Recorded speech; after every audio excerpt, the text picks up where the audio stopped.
Hi everyone, welcome to Think Up, and I'm Jonathan. This is Sarah, one of the attendees of several video chats that we've had. Most poignantly, this one being the only attendee from the 1,000 or so people in Think Up who is willing to join this conversation. But that in itself is great because, as David Ogilvy once said, you don't count the people that you reach the people that count. So we're within the right company amongst us. This conversation was inspired by the BBC article, which was entitled "Is Everyone Racist?" The article is talking about an implicit bias specifically, which is different from an explicit bias, where people actually outwardly say what they're biased against or for.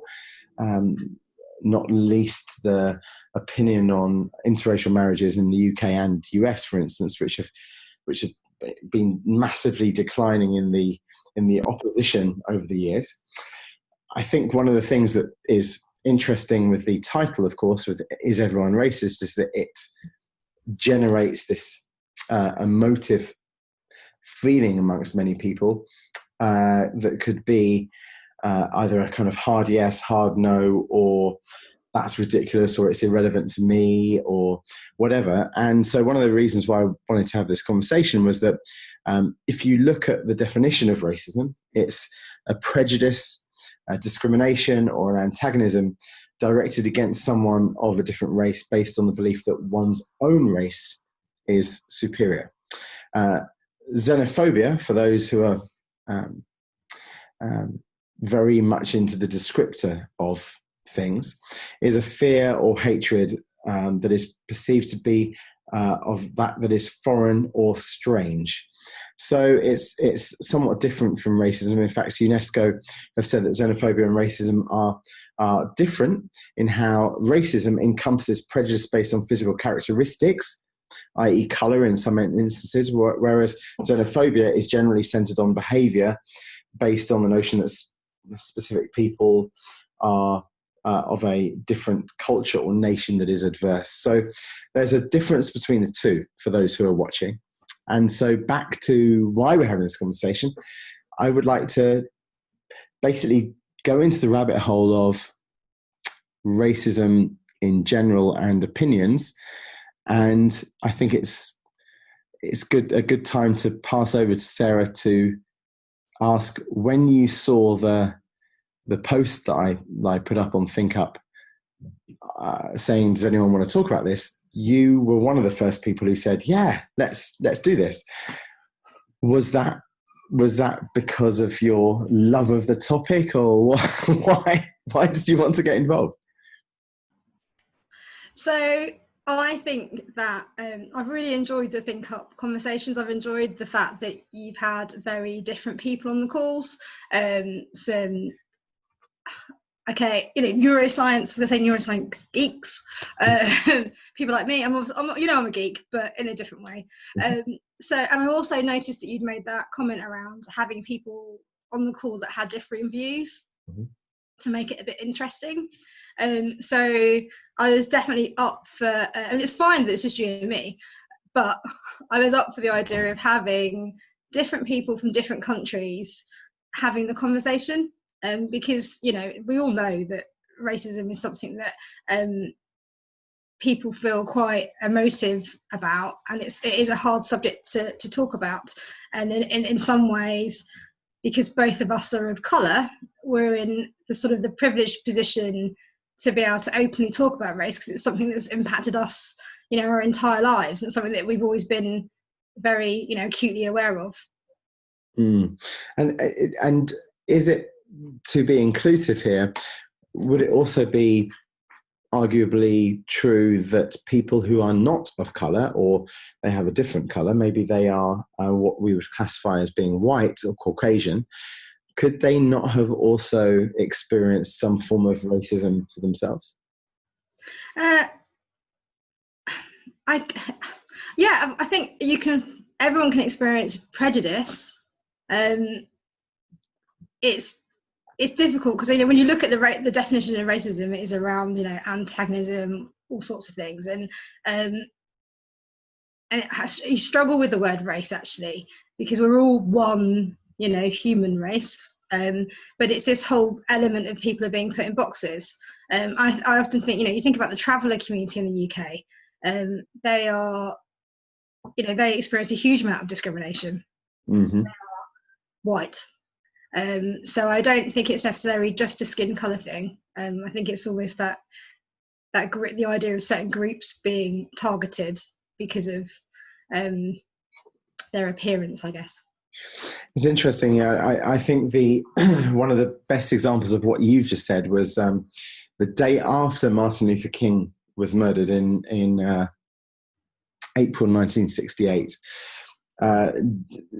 Jane Elliott, the school teacher of third graders, I believe, in Iowa, ran an experiment to essentially show the class what discrimination meant, because they all came into school classing Martin Luther King as the hero of the month, and they couldn't understand why anyone would want to kill him. And so Jane decided to run this experiment and divided her class by eye color, with brown eyes and blue eyes. And the first day, the brown-eyed people were told that they were superior, and the blue-eyed children were told that they, that they weren't, and they've switched it around throughout the days. In fact, to some extent, they actually had to give the other color-eyed children an armband, which actually enabled the superiority to be passed. And throughout the day, Elliot kind of praised them and allowed them privileges such as taking longer recess breaks and being the first in the lunch line and everything else like that. Whereas the other coloured-eyed children had to wear certain different clothes, and their performance was criticised, and the roles were reversed throughout the days. And what was amazing was that this few-day exercise resulted in outstanding differences, not only in the test results and their work and general, but also their personalities, and eventually ended up in physical violence. And the test was repeated the next year in front of cameras, and there's a documentary from the 70s called A Class Divided, which is all about this and stuff. And what I find amazing about that is that the ability to get people to turn against each other, which is known as, by the way, for those social psychologists amongst the viewers, it's called a minimal group paradigm, which is essentially the methodology to investigate the minimal conditions required for discrimination to occur between groups. This was, for Jane Elliott's example from 1968, 69 in 70, was a outstandingly effective example of how you can turn rational, fair, well-behaved, reasoned individuals into racists. So I'm wondering whether we are, as a people, able to become of a certain mindset based on our conditions and instruction and regulation and guidance, or whether we are born in a certain framework of mind. Sarah, what's your view on that? So I will obviously talk about my personal experience because that's all I know. I haven't read enough books, but I think I have read some. I've read too many books. You're a bookist. This is bookism. So I think people continue to change, and I think so when I made a joke obviously on the group about having a conscious bias against white middle-aged male baby boomers, and that's a little bit of a joke, but essentially that's the whole kind of like the patriarchy thing. But I think I actually did the test. So the test on the BBC site around the skin colour, and I came out with a slight preference to white people. I didn't try and cheat or anything like that. Now, this isn't of any surprise to me because both of us were brought up in a predominantly white country. We were both brought up in a predominantly white area. We were on the other side of the tracks. My tracks were slightly scummier than yours, but we were teeny bit in a different way. Half of my family are white, mixed race. I went to a predominantly white university. I work in a 92% of my industry are white. My boyfriend's white, and therefore that isn't a surprise to me that I have this unconscious preference to white people. I think as I've got older, and I live in Croydon now. Croydon's obviously much more diverse to where we were both brought up, and I prefer it. I prefer to be near different people, and I think I've changed, I've learned, and I think what's sometimes difficult with the racism thing, and also in the same way as religion or geographies or whatever, everyone feels they need to know everything, and they're too embarrassed to admit what they don't know or some of the thoughts and beliefs they've had. So when I first joined, when I first sort of moved to London and I got a job at the Met Police, I bought a book about world religions because I panicked. I thought, oh my God, I'm going to be working in Britain, which is sort of Wembley, Kilburn, Harlesden. I thought, oh, I don't know enough about all these different things. And I bought this book. And the biggest learning curve for me is that what you learn actually is from the people that you meet. So actually working in Wembley, being in an environment, being surrounded by other brown people, that's kind of continued my learning throughout my life. So whilst I made a glib joke about my Caucasian friends surrounding me, a lot of my close friends are white because a lot of my close friends are from school and from university and people that I've met throughout my career, which is a predominantly white industry. Yeah. But actually, as I've got older, I've gained a lot more, certainly female BME friends, as I've kind of continued to learn more about my heritage. So I think it's you don't just get being born with the frame of mind. This is the whole point of Think Up, isn't it? Like enabling yourself to think differently. So I think that there are certainly. So I've got the first boy I played with in play school, right? Oh. He was a friend. We were played in the sandpit. Okay. He ended up being like a member of the National Front. I don't think it's anything I did. Possibly, I don't know. But I don't think he was racist when he was in play school, or we were mates, So I know it's a bigger thing, he might have got frustrated with his life and then needed to find a sense of belonging and all that kind of stuff. But I know I'm rambling now, but I think that... No, not at all. This is good. I think you can 100% change. And I think that's why we have to be really careful when we accuse people of being racist, because sometimes it just comes from ignorance and a lack of experience of other cultures and other people. That's a great point, actually. And it took me a long time to get there, though. You raised many, many points, and the one of the purposes of Think Up, as you correctly point out, is to raise our level of thought. But to get there, we actually need to talk through these topics, and there aren't 3-word answers. These aren't punchline answers, and I like that. I like the arrival at these things, which is why I'll never stop you, and you're certainly never rambling. Actually, to pause on the point for 1 second, what is your assumption, which is non-scientific and non-factual based? What is your assumption of why that boy ended up being a National Front member? What would you say was the chain of events that is most likely? Oh gosh, I think so. I was brought up in a predominantly white council estate, and I think I got treated differently a lot on that estate because I was seen as one of them, because there was only kind of one of me, which is a lot less threatening. And I think that whether it's because, you know, I talk a lot about socio-economic issues. So in terms of, you know, I tick a number of boxes. I'm a woman, I'm of colour, and I'm from a council estate.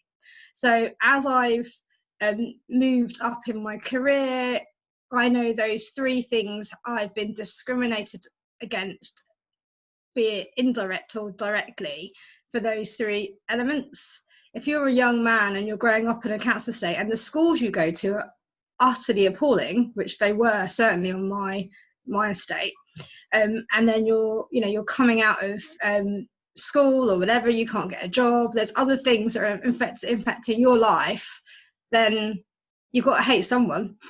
And if you're not hating the system, or if you're not looking up at the elite or the people in control, you're going to look at the first people you can blame. And I think immigrants appear, especially in that environment, often seem to be the first people that get the blame for things. And so from growing up in the same town as you, on the other side of the tracks, in a one down house, after I got adopted from being different times around the country, to a family that were trying to sell light bulbs in a lighting shop in a 200 square foot failing retail empire, and ended up going to France Hill, a school where a white teacher stabbed a black student only weeks before I was stabbed in the stomach by a 16-year-old. Nonetheless, my privileged upbringing version of what you had was of similar. I'm only wondering up. It's a joke. I'm sorry, John.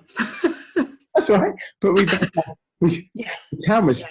There was only 4 people of colour in our town. You were one, I was another, and there was David Kinch and Julian Answer. I thought that was going to be a really good joke, and I hadn't thought it through properly.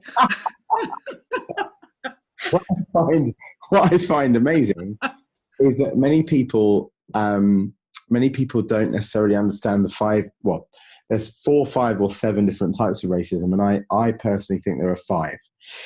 From thinking about it since the 11 years of abuse that I had from 5 to 16, for being of different colour and having curly hair, I've observed, and there are many reports that would concur, but there's differing ones. There's no hard and fast truth, and it certainly isn't on Wikipedia or anywhere so ultimately Oracle-like. But there's the individual racism, which is that we most commonly would class racism, where an individual belief is against a particular person due to the color of their skin and their race.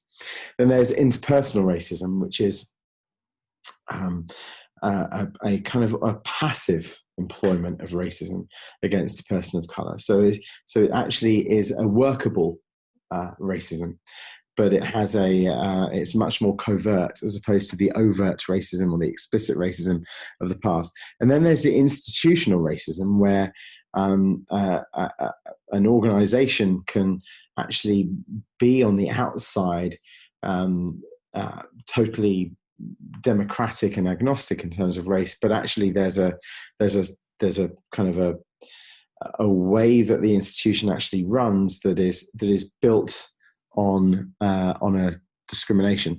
And then there's the cultural racism, which is the policies that are generated by a culture that disserve those of different cultures and races. For instance, a lot of Americans that I've met, especially African Americans, would say that the standards of art, beauty, and other forms of culture have historically been decided by straight white men. And therefore they say that the dominant American culture reflects the needs of that group whilst excluding and devaluing the contributions of people of color. Equally, I can see that from a different way around, and so that, I hear these different things. That's the cultural racism. And then finally, there's a structural racism, which is, for instance, a status where an organization or a group or a government or an establishment would say that, we will only accept people with an MBA from these 5 universities, but due to the lack of funding for a particular type of culture, for college grants, let's say, it's less probable that people of different races would get to those universities. So we actually have a structural racism in place. It's plagued many Western countries for centuries, this. And so I'm also interested in your views as to we're talking racism, arguably, you mentioned the words ignorance. Is there also potentially an ignorance of the ignorance? Are we potentially less aware of what racism is, not least that we might not be of a colour or a race that is affected by it per se? And one could argue in England, being Caucasian has historically been less problematic, but we are being watched now for the fullness of history. However many years down the line this is being viewed, or even quite presently, could well be viewed by people in a country where being Caucasian is extraordinarily problematic. So are we to some extent contextually ignorant of the different types of racism that can exist? I think the fact that you have 5 different definitions of different types of racism shows how complex it really is. I think that I've got this massive book next to me. It's like can you see it? It's the Times Complete History of the World. That I've never obviously read, but racist. It's like we're stuck on this our timeline, aren't we, in terms of what we know now, and we go back, as far as we can possibly go to see how we've ended up here. It's in this country, it is all about work hard, and you can reap the benefits of working hard and studying and going to university, and there's that whole social mobility element to it. I think that we're people of colour in the UK, we are a minority. There are fewer BMEs in the UK, and therefore there are fewer that are in senior positions that make all those decisions. And the ignorance of the ignorance is really interesting, because actually if you have an unconscious or an implicit bias that you don't know about, and you're seeing it from your unique perspective, then how are you supposed to know? So even from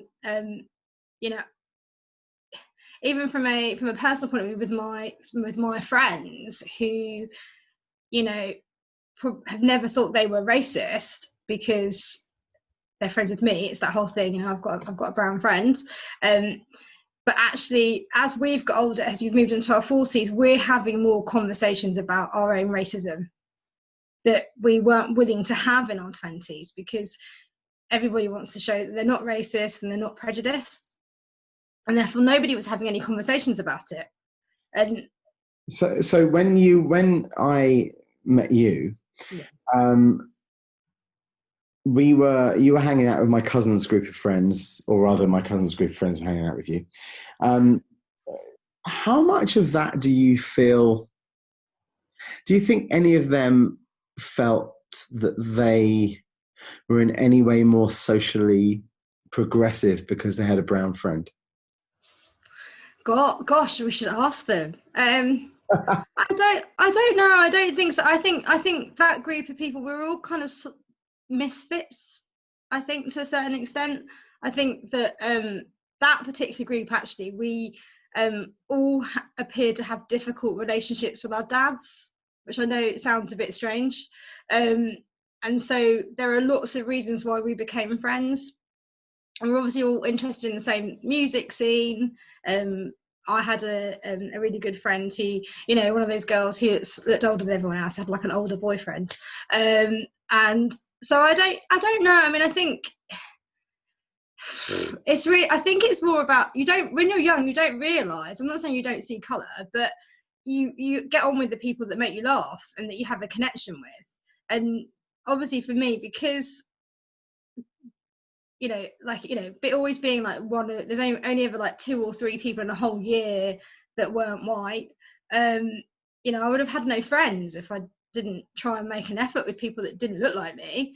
And that, so I think that's really difficult because I'd have to try and answer for them. So I'm not sure, but I do think that certainly. So one of my really good friends, she actually says there's a Jodi Picoult book called Small Great Things, and it is essentially written from the perspective of different people within the story. So essentially there's a black midwife who delivers a baby for some white supremacists who obviously don't want her near the baby. And the way the story sort of pans out, it's from different perspectives, from the nurse, from the white supremacist family, from the lawyer. And she told, I've read various books, over the last couple of years, Good Immigrant, Why I No Longer Speak to White People, about race. All of these books are great, and it's great to have them now, because I certainly didn't have access to those books 20 years ago. But my friend lent that book to me because she has noticed herself that she spent a long time saying, I don't see colour, which is obviously complete nonsense, because we've all got eyes. We can all see whether someone's got one leg or long hair, short hair. So I think that to a certain extent, I think it probably is easier to think I'm not racist because, or I could say I haven't got any prejudices because of the friends I'm with, but that's not true. Actually, we've all got prejudices. And let's go down that rabbit hole for a second. It's probably the most sensitive one, and maybe one of the reasons why no one else has joined this call. So going back to the description of what racism is, this is about, in terms of descriptor, it's about a feeling of superiority. It's not a feeling of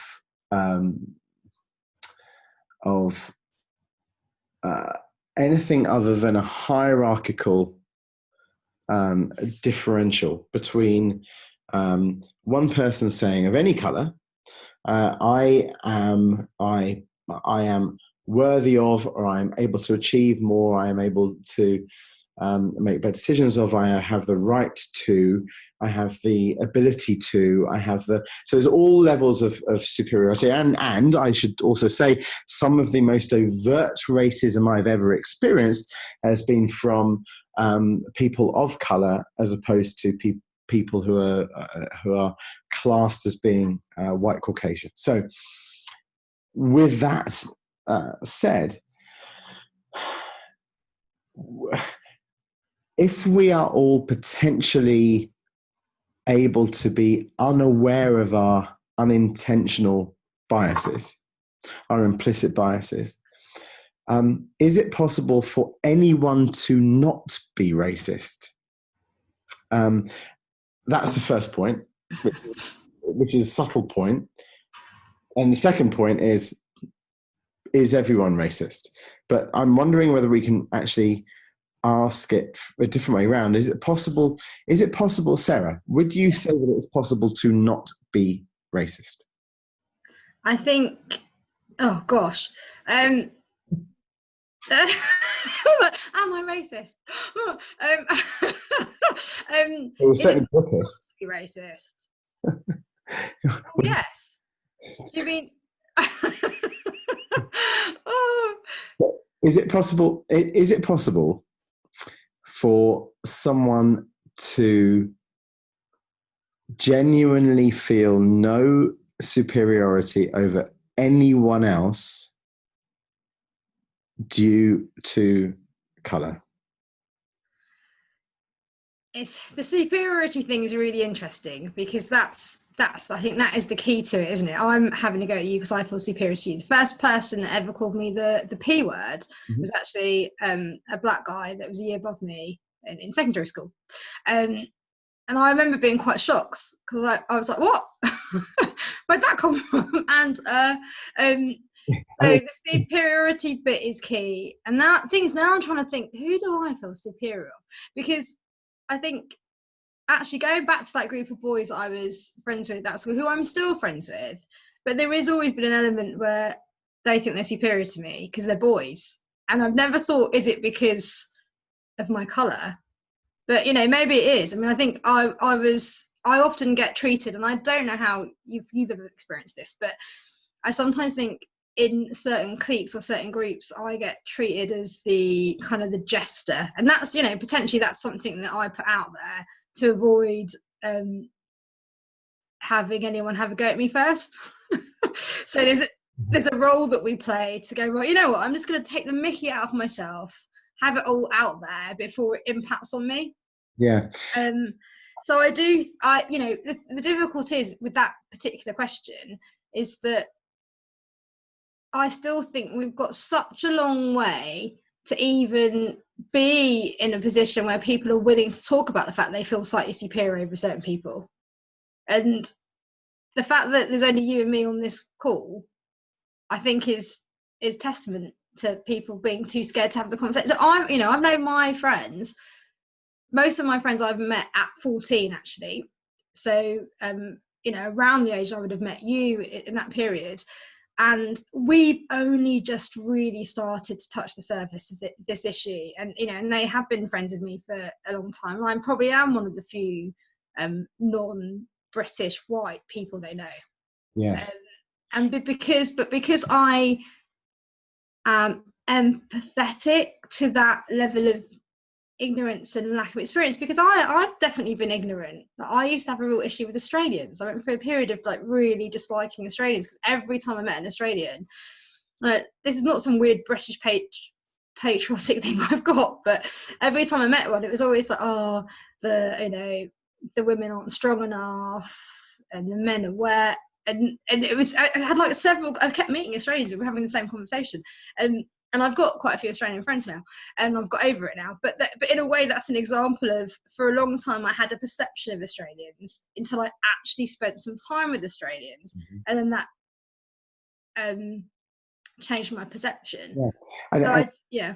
I mean, interestingly, in IAT tests, the implicit association tests, one of I think the BBC article actually mentions this or alludes to it, is that up to the age of 5, a group of school children or nursery school kids would say, when they look at a set of 9 or 12 or 8 pictures of other children, and they have to vote who is the cleverest, who knows the most, who's the smartest, whatever. Up until the age of 5, it's 50-50. The girls will vote for either girls or boys. The boys will vote for either girls or boys. It's all fine. From the age of 6, boys turn out to be seen to be smartest. And there's no scientific link in terms of any test results that are fed into that, but there is most certainly a societal awareness that comes through intrinsic and implicit media messages sometimes, or messages from parents. You know, you may be in a household where the father is the one that calls the shots in terms of what's going to happen, or you know, where you need to sit at the dinner table, all these kind of things. Or maybe it's because they have siblings who are older, and so that you inherit a hierarchy. In other cultures, the matriarchy is far more prevalent. So there is a kind of the ruler of the family is oftentimes not the male influence, and the tests skew the other way. So the implicit association test practicality is that it's showing us implicit biases that we have unconsciously applied to ourselves without realizing we have. From traveling, I've worked in 119 cities over the last 30 years, and I have had overt racist abuse from people of various different cultures, but also extraordinary, lovely hospitality from a massive range of diverse cultures. And I genuinely can't see any form of superiority based on that, because there's no evidence in my experience to support it. That isn't to say that I didn't start with a superiority view, but with racism, it's about your own individual superiority over due to your race over someone else's race. And I think that if we grew up in a white, middle working class, home counties area, it is possible that even people of colour would see other people of colour as being slightly more blue collar than white collar, and actually shocked when we go for a job interview with someone who is actually darker than us, who's earning £300,000 more than us. And it's like, wow. And it's like, why would that be a wow? Surely it's a meritocracy. And so that we could well be programmed without realizing it. And that's the implicit association test is for that very reason, I think. I think it's really, that's what I mean about not really knowing if you are or you're not, because you're just seeing it from your lens. Mm-hmm. I think so. This is a bit strange. So I think, you know what you were saying about in terms of different, almost receiving overt racism from people you don't expect to be racist towards you, is interesting, because so obviously, you know, I've said this before, my heritage is from Mauritius. That's where my parents are from, and so growing up, you know, yes, you got the P word, you got different words thrown at you, and I'd often be like, well, my parents are from Mauritius, like kind of almost not arguing about the fact that they were being racist towards me, but just trying to make it clear that I was from a different country. But certainly me and my sister have felt that we've experienced racism, or certainly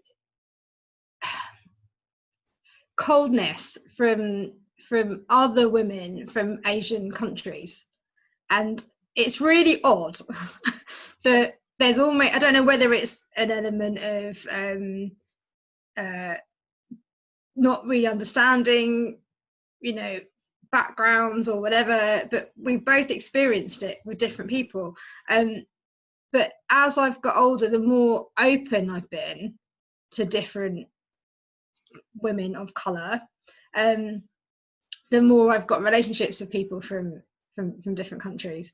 And I don't know whether that's because people are changing, and because me and my sister have neither of us are sort of traditional to a certain extent. You know, she's only just got married and she's 50.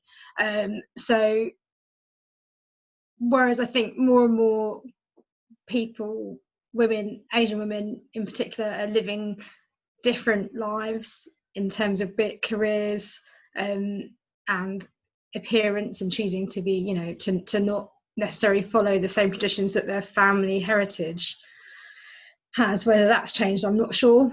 But it's interesting what you say around some of the overt racism kind of coming from, not necessarily from where you'd expect. You know, it isn't, you know, a white skinhead who's having to go at you. Actually, it's people that you don't expect it to come from. I have, as we're starting to move into the final stages of the conversation, I have a few open questions that I would have asked a wider group, but I'm glad that it's just us to some extent, because it's kind of, at least we get more time to discuss this with each other from a kind of a very reasoned background. Although I'm also cool with conversations that are very, you know, converse. I was kind of hoping there'd be, you know, one of the comments said, you know, I'm an unapologetic racist, and I said, well, please join the conversation. It's like, well, they won't. They're like, no, I'll hide behind, you know, keyboard warriors. It's fine. It's just I love it to be more.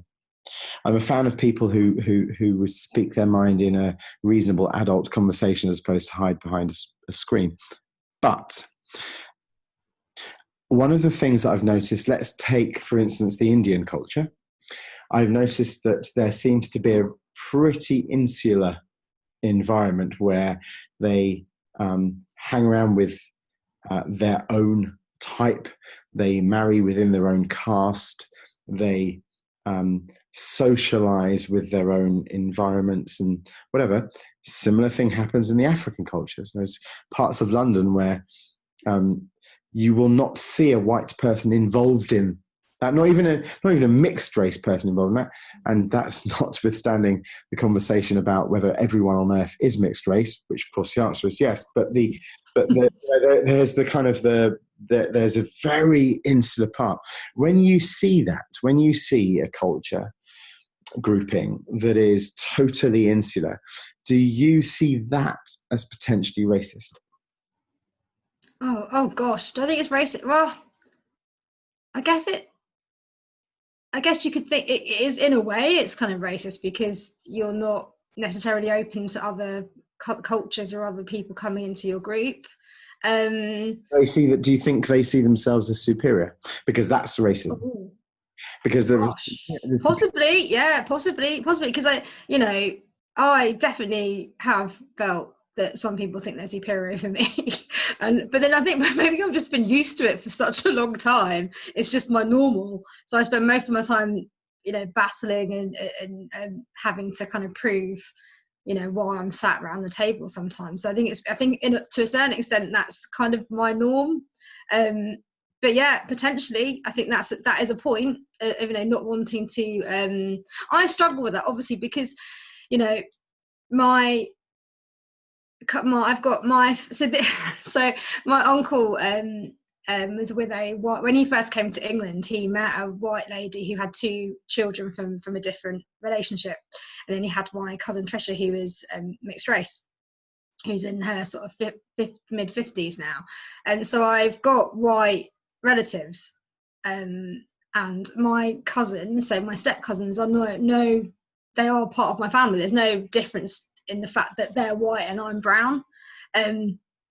So I know that our family probably was quite unusual in the 60s, 70s because of the makeup of it. And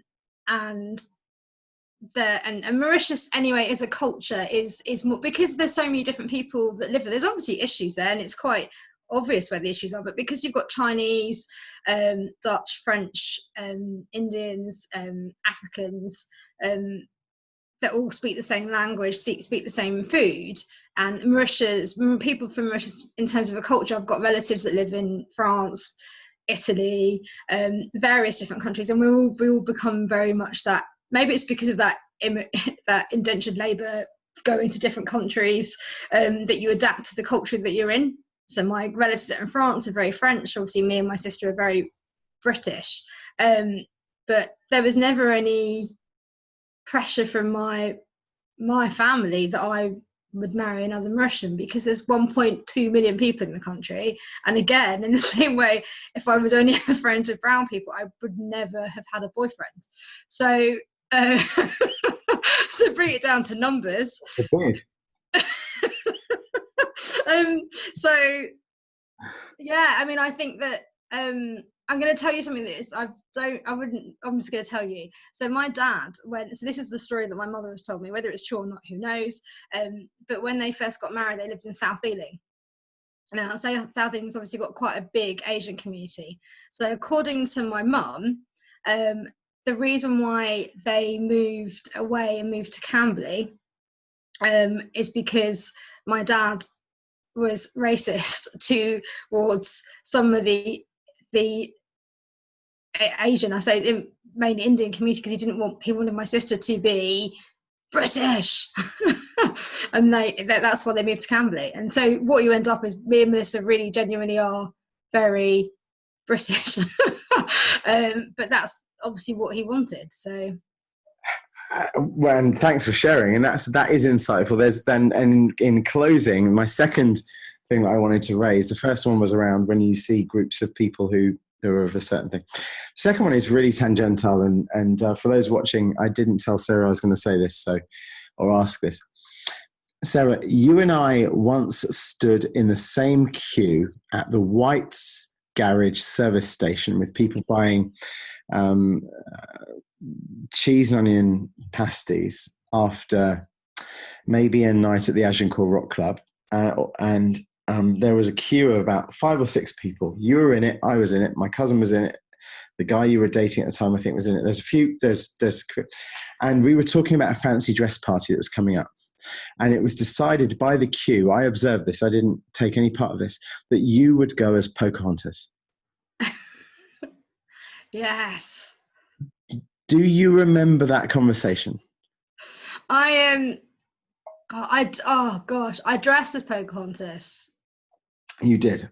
Yeah. Because the next time I saw you, yeah, you were actually dressed as Pocahontas. Yes. And I've thought about that for, I'm going to say, about 27 years. Wow. And it's one of the things in my memory that I'm trying not to see as microaggression against you, or some form of stereotyping, or and you took it in great spirits. You were the life and soul, you were the jester type person, you say, but the reality, the way I viewed it, was that I saw you as holding the entire social network together. They saw you as a younger sister. And they inadvertently, I thought, were relatively racist or at least stereotyping of that. I wanted to just raise this because I never really knew whether or not that was something that you bought into. What I want to know is, who made the decision to dress like Pocahontas? And were you totally okay with that? God, wow, it's a blast from the past. I think, right, so we're towards the end of the call now. I'll be really frank. I think that absolutely, when you're of colour and people stare at you all the time, so you're on the train, you're in a shop, you realise that you're different. So I realised I was different pretty early on. So I courted it to a certain extent. So you remember that I had blue hair, and part of that was that because it's quite intimidating actually if you're just, you're in boots with your mum and people are staring at you. You kind of, and lots of women of colour have done this, and I'm sure men have done it as well, is that you wear the most outlandish clothes, or you do something, so then in your head you think the reason why they're looking at me is because of the blue hair. It's not because I'm brown. So I think absolutely I courted it. And the Pocahontas thing, it's if you're going to dress up, I don't know, it's a bit weird when you look back. It's like I always felt quite uncomfortable dressing up as a white character, so I wasn't going to dress up as Snow White. So you pick. That would be genius, absolutely. Next time, but it's but then maybe if now I wear really baggy trousers, maybe now I'd be like, I'm going to go as Princess Jasmine. I think there is an element of me being part of it, but also I think you're right. I think in certain, and I think that's probably why as I've got older, I've got more BME friends in my life, and therefore I'm sharing a lot more about how I feel about my race and all those sort of things, which I didn't really share before. And I don't know how you feel about it, but I never really talked about my heritage or my colour with my friends, apart from when we were talking about racism, and everyone's got an opinion on it, and I'm like, I really can't bother to share mine because everybody's going to give me some history lesson or some reason as to why this has happened and blah blah blah blah, and nobody wants to hear you say that you've had racist abuse, because they immediately, like the younger sister thing, so lots of people feel very maternal around me because my dad died when I was quite young. So I think that I've had that kind of protective thing from certain friends, and certainly the boys, they've always been a bit like that.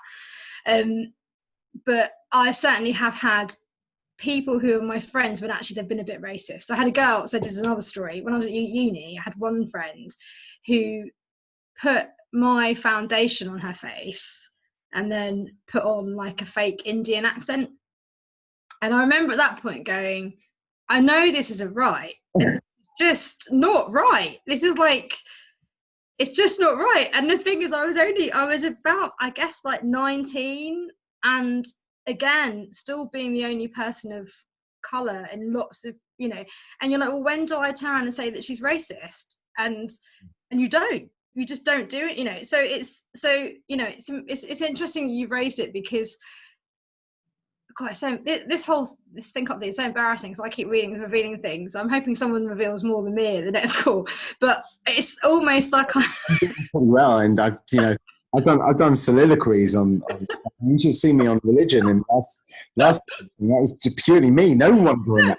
No, but again, I think this is the honest truth. We're always learning, aren't we? And I'm learning and looking back and going, oh, they were being quite racist towards me, and I thought they were my friends. And I mean, this particular girl, I'm not friends with her because she's awful, but at the time I felt too awkward to say anything. And you know, that's what I think is so wonderful about this current timeline. Yes, we might have Brexit and it is horrendous, but the fact that people are actually talking about race and they're talking about these things is a really good thing. And you know, I think you're right. I think there is definitely an element where, but then I've played on it, because what else am I supposed to do? Yeah, I feel the same, and you know, just to share a similar reveal, a lot of people I used to hang around with would say, they'd ask me, so are you black, or are you half caste, or whatever? And then I'd say, well, you know, I'm kind of mixed. I'm a soup. I'm you know, whatever. And they go, but you're not really black though, are you? And I'd be like, how do you mean? They're like, you're not black though, right? And that's, you know, that's from the kind of the more paler of the of my network at the time. The darker of my network would say, and I quote, "If it came down to it, what side would you be on?" Wow. See, that's fascinating, isn't it? Because so this is, I know that we need to be ending the call, but I need to say this as well. So I have recently been for jokes. So years ago, I'd always say, my best friend's ginger, as like a joke around, like, you know, my best friend's black. And recently I was in an interview, and there were two white middle class men that were interviewing me, perfectly pleasant chaps. And one of them said, you know, people are just too scared to say anything now. And I was like, oh, right. And, you know, I said to him, well, you know, you could just find, you know, a black or brown person, have a chat with them. You don't have to like put yourself on Twitter and have a conversation. But I did say, you know, like, my boyfriend's white, and I've started to use that as a joke now to show that I'm not against all white people, because, you know, but he's got some absolutely brilliant stories, but because he's a white, kind of, he looks a bit rugby-ish. The amount of white people who have started conversations with him that are quite racist because he's white, because they think he'll be all right with it. And obviously that doesn't happen to me, because I'm so visibly brown that, you know, someone isn't going to talk to me and be racist, because they, you know, they can see that, you know, I'm probably not going to like it very much. But he's got some extraordinary stories. And it's almost that because you're mixed race, it's almost saying, well, you know, which is just, it's mind-blowing, really. It is. I feel like we could do like a once-a-month chat about racism. Maybe it will come to that. Maybe what will happen with Think Up is we'll eventually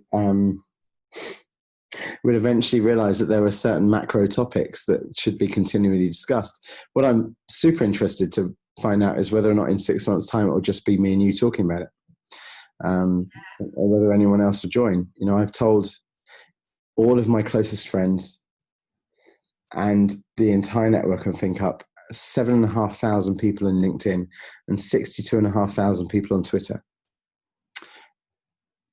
and one person joins the call. And that's awesome, actually, because I think it says what we need to know about our ability to bring this stuff out in the open, and the confession room feeling of social media, where if you say something, I mean, I've stopped posting pictures of my progression in fitness or martial arts or whatever, because if I'd burn 493 calories on a elliptical machine, I'd post it on Instagram, because actually a lot of my followers online write me these messages saying, "Oh, when you're posting this stuff, it makes me feel like I should get up and be more active and stuff." So I continually post these things, and then someone would say, "You only burn 493 calories. You should be burning 515 calories." And it's like, dude, I'm not saying that I burnt the most calories. It's like, I'm just, or if I showed a picture yesterday, I showed a picture of myself. I was off to a secret meeting in London, and I said the word secret meeting, and every comment is about, well, it can't be that secret. You've said it online now. Or, okay, well, all right, Mr. Bond, or is that 007 behind you, or whatever. And it's the, I'd show a picture of my guitar, and someone would say, "Oh, the volume control is in the wrong position." Or I'd show a picture of a chair that I was thinking about buying, and people would go, "Well, that's not going to be comfortable." Or show a picture of a beach and go, "Beautiful white sand beach," and they go, "There's a whiter sand beach in Thailand." And so I'm not surprised that people don't want to talk about things like racism, because if you can't show a picture of your watch saying, "I'm really glad that my grandmother left this for me," without someone going, "It's a bit of a shit watch," how are we going to talk about things that really matter? And that is actually the reason why ThinkUp exists. Yeah. Because fuck it, let's talk about stuff that matters. And I'm beyond caring whether or not it's taboo. I think that's spot on. I think that I've just arranged an event, and it's a female thing, obviously, but it's to talk about the taboos and challenges in like life stages that we go through. I think like storytelling is something that has kept us going as a race, or whatever we are, for thousands of years, and that's what will keep us going for the next whatever years, when we all turn into like our digital selves. So the sharing thing is really important, and for me, I know I'm constantly learning, and I went to Mauritius for a month this year, and it was incredible, and I feel more and more closer to my heritage because I'm open to learning about it. And but that doesn't mean I'm turning my back on everybody else I know. I think it's human connection. That's the most important thing. And it's that whole finding your commonalities. But the more we shut down and the more we stop talking to each other, then you're not going to have those relationships. I mean, the fact that we've known each other for 25 years and we haven't spoken, and we met up this year, and that's because we've said this before, we were sort of anomalies in our hometown, and if what were you looking around trying to find the mixed race people in the town to connect with? I mean, it's crazy. You had to connect with the people around you, and I'm sure if I went back to the boys and said to them, that was a bit racist, they'd deny it, obviously, because that's who they are. But I don't think there was a mean intention behind it. And I think it's the intention thing. There are certainly people who have hate in their heart, and so when they're doing those sort of things, they're saying things, it's because of hateful reasons. But I say the wrong thing all the time. But all the time, right? This is hard for me. No, I say, but most people know that when it's not intentional. I'm not intentionally trying to upset someone. Yeah, there's a difference between racism and racial hatred. These are two things, and you're quite right. I, just so you know, when you mentioned about stories and your new thing that you're doing, you have to look up Kristen Pedemonte. Kristen Pedemonte, who's a dear friend of mine. She's known as the storyteller. I met her at a TED conference. We were both speaking at, doing a TED talk. Kristen Pedemonte is one of the foremothers of the free hug movement of the most recent Free Hug movement. We did Burning Man together, and yeah, so Kristen I'll Google her definitely.